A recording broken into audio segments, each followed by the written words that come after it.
Emily Carter, a Wall Street analyst without a famous last name, was disdained by her superiors. When $1 million mistake is attributed to her, public humiliation seems to be her end. But what no one knew was that the truth was about to come to light and everything would change forever. The glass walls of Sterling and Coal Investments reflected the golden sunset like mirrors.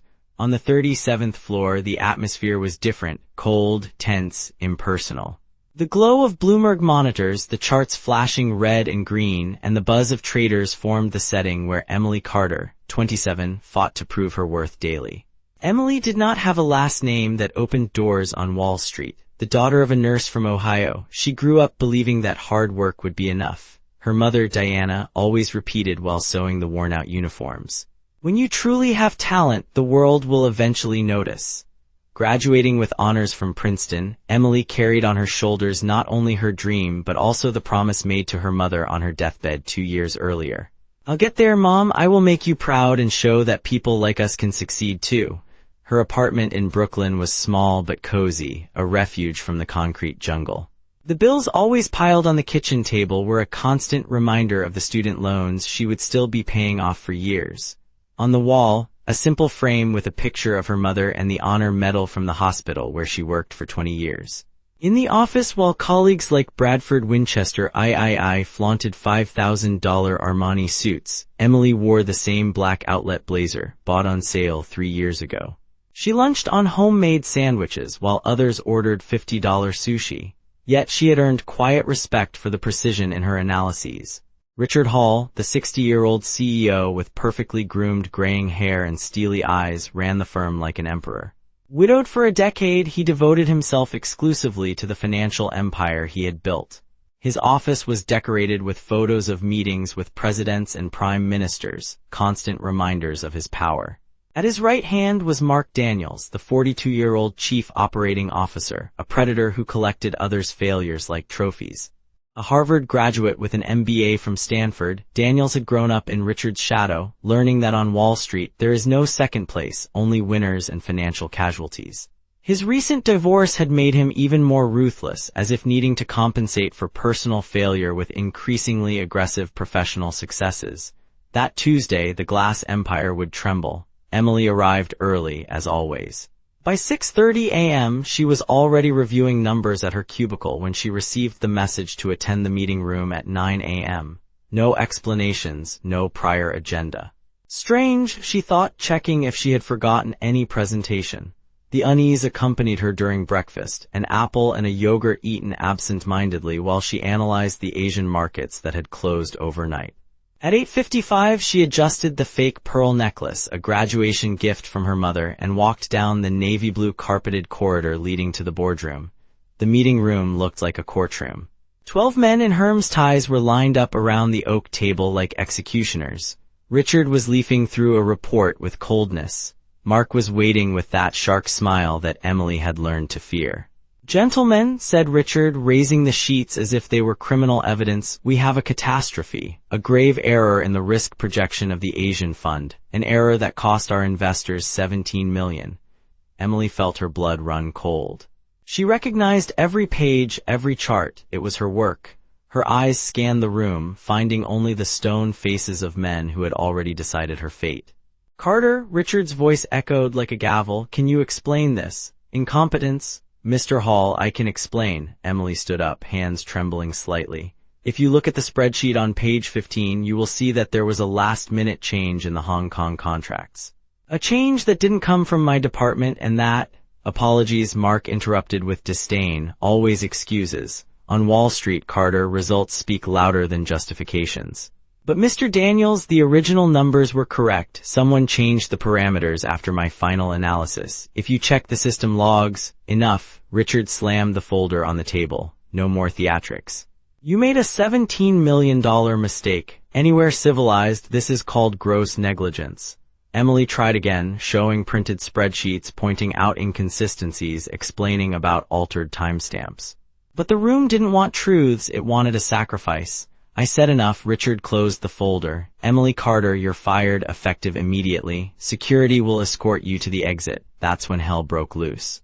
Muffled laughter from Bradford Winchester, the venomous whisper, "I always knew she didn't have the stomach for this." Mark leaned back, savoring every second. A traitor whispered, "Ohio girl thought she could play with the big leagues." Emily was escorted to the door, carrying only a box with her belongings, a photo of her mother, her diploma, and the spare blazer. Her dignity lay in tatters on the Persian carpet.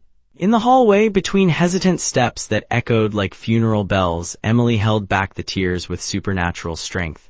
It was then that a hoarse voice, laden with decades of wisdom, softly called to her, "Miss Carter?" She looked up with red eyes and found David Miller, the 70-year-old African-American janitor, in an immaculate gray uniform and with calloused hands of someone who knew the value of honest work. David had been cleaning those hallways for 30 years, always invisible to the gentlemen in suits, always present for those who needed a kind word. "David," she murmured, surprised that he knew her name.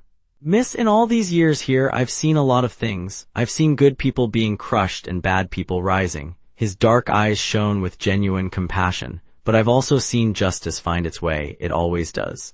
He held out a simple white envelope with her name handwritten on it. "A man asked me to give this to you should what happened today happen." David had been cleaning that building since it opened. He himself had been a math teacher in a public school for 20 years until the crisis of the 90s left him unemployed. His wife Martha saved every penny of his salary so their 3 children could attend college. And they did. 2 doctors and a lawyer. David never complained about the manual labor that allowed him to fulfill his dreams through his children. "What man?" Emily asked, confused. David just smiled with paternal sadness. "Someone who knew that the truth cannot stay buried forever, child. Someone who paid the price for trying to do the right thing." He waved gently and returned to pushing his cart, humming softly a spiritual song she did not recognize, but which sounded like a promise of better days. In the empty elevator, with trembling hands, Emily opened the envelope. The letter made her world crumble and be reborn simultaneously. "Emily, if you are reading this, it means they did exactly what I feared when I left Sterling and Cole. It wasn't your mistake. It never was. The contracts were deliberately altered by Mark Daniels at 11:47 p.m. on Monday after you submitted your final analysis. I myself saw the changes in the system and have the screenshots. They needed a scapegoat for the loss they themselves caused with illegal operations in the Asian market, and you were the perfect choice. Young, female, without a significant surname, without powerful patrons. But the truth, Emily, always finds its way to the light. Always." Daniel Ross, former senior advisor. Emily brought her hands to her face, struggling to breathe. The letter contained copies of internal emails, confidential memos, and system logs that revealed not only the manipulation of her numbers but a larger scheme of money laundering through Asian funds. Evidence that could not only clear her name but destroy entire empires. Daniel Ross had been a respected 58-year-old consultant who had mysteriously left the firm 8 months before. Rumors said that he had retired to take care of his health, but now Emily understood the truth. He had seen too much, knew too much. Standing in the marble lobby, surrounded by frantic movement, Emily felt a mix of terror and hope. She knew what to do: take it to the SEC, to the FBI, expose the fraud, seek justice. But that would mean declaring war against Wall Street titans, men with political connections and unlimited resources. At that moment, she heard her mother's voice. "Daughter, courage is not the absence of fear. Courage is speaking the truth when the entire room prefers silence, even if you're the only person willing to speak." Emily did not return to her apartment that night. Instead, she walked to the small Episcopal chapel where she used to go to breathe on days of greater pressure. She sat alone on the worn wooden bench, looking at the stained glass illuminated by the city lights. In the empty chapel, she recalled how her mother faced hardships after her father's death, how Diana had worked 2 jobs to keep Emily in school, how she had saved every penny for the college fund, giving up things for herself. Emily finally let the tears flow, not out of defeat, but of clarity. She was not only fighting for her career, but for everyone who, like her mother, believed that honest work still meant something. The next morning, instead of disappearing like so many would do after a public humiliation, she did the unthinkable. She returned to Sterling and Cole. The same black blazer, the same upright posture, the same brown eyes now lit with unwavering determination. In the lobby, secretaries, traders, and executives looked at her in absolute shock, whispering as if they had seen a ghost. The security guard at the entrance, recognizing her, hesitated between barring her entry or calling for backup. "Good morning, Thomas," she said with a naturalness that even surprised herself. "I need to see Mr. Hall." "Miss Carter," he began, uncomfortable. "I received specific instructions." "Thomas, I know you have 3 kids in college and a heap of mortgage to pay," she said quietly, recalling the conversations they had during the many nights she left the office late. "What is going to happen here today could affect you as much as it does me. Please." Thomas hesitated for a moment, then nodded imperceptibly, allowing her to pass. When Richard Hall exited the private elevator at 8:30 a.m., as he had religiously done for 20 years, he found Emily Carter standing in the center of the lobby, holding Daniel Ross's letter and a manila folder with the evidence. She did not scream, plead, or humiliate herself. "Mr. Hall," she said with supernatural calm, her voice echoing through the marble, "we need to talk." Now, what followed on that Wednesday morning echoed through the lobby like silent thunder. Emily did not raise her voice or make dramatic threats. She simply handed over the documents Daniel Ross had kept. Richard Hall opened the first page and his face paled. His trembling hands leafed through the evidence while employees around began to whisper, sensing that something monumental was happening. Mark Daniels, who had come down to the lobby, abruptly stopped when he saw the scene, immediately recognizing the documents. "My office now," Richard said in a restrained voice, but Emily noticed the tremor of panic. In Richard's room, with a panoramic view of the Hudson River, the 3 of them remained in tense silence for almost a minute. Emily stood firm even under Mark's murderous gaze. "What do you want?" Mark finally asked, the arrogance replaced by cold calculation. "Money, a settlement. What I want is not for sale, Mr. Daniels," Emily replied with a calmness she didn't know she possessed. "I want my name cleared, I want my job back, and I want you to admit what you did in front of the same board where you humiliated me yesterday."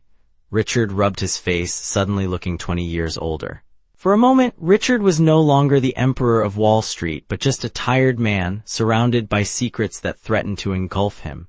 His steel eyes hesitated, as if struggling between preserving decades of power or saving the last remnants of his reputation.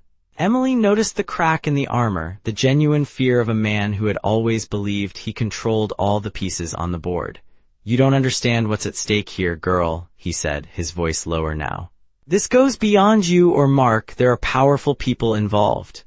"I understand perfectly, Mr. Hall," Emily maintained a firm tone. "I understand that $17 million of investors' money was misappropriated. I understand that I was chosen as the scapegoat.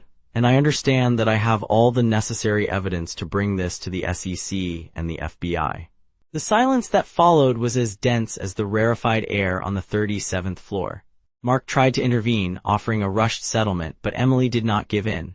With each sentence she spoke, more evidence was placed before them, until neither Richard nor his lawyers could pretend that the situation could be swept under the rug. The following hours were a true silent battlefield.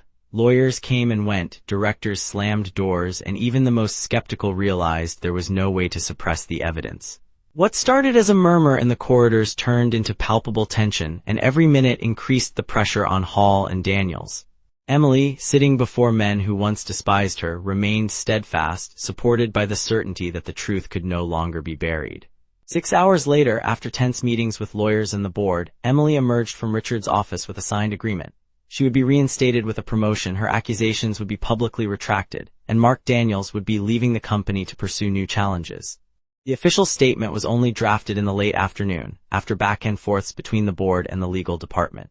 To the outside world, it would just be another corporate note about strategic restructuring, but to those who had been inside, the truth echoed clearly. Emily Carter had not only survived the massacre, but had transformed the battlefield into her stage of redemption. At the end of that afternoon, as the news spread through the corridors like wildfire, Emily found David cleaning the bathrooms on the 37th floor. "Did you know, didn't you?" she asked, helping him put the cleaning products in the cart. "Did you know all this would happen?" David smiled, lines of experience marking his gentle face. "No, miss, but I knew that good people, when they have the truth on their side, find strength they didn't even know they had." He took a worn photo from his pocket, a young Daniel Ross and himself, both much younger, smiling in front of a school building. "Daniel was my student at the public school where I taught mathematics before all this. He never forgot where he came from, even when he reached the top." When he saw me working here as a janitor 20 years later, he ensured I had the best health plan possible to take care of Martha's arthritis. Emily felt tears in her eyes once again, but this time out of gratitude. And you? David asked with genuine interest. What are you going to do now? Emily looked out the window at the golden horizon of a city that seemed simultaneously more cruel and more full of possibilities than ever. I will honor the trust you and Daniel have placed in me, she said, thinking of the photo of her mother on her desk, and ensure that stories like this don't have to be repeated. As she left the building that night, Emily looked up at the hundreds of illuminated windows. Behind each one of them, there were people like her, fighting their silent battles, some losing, some winning.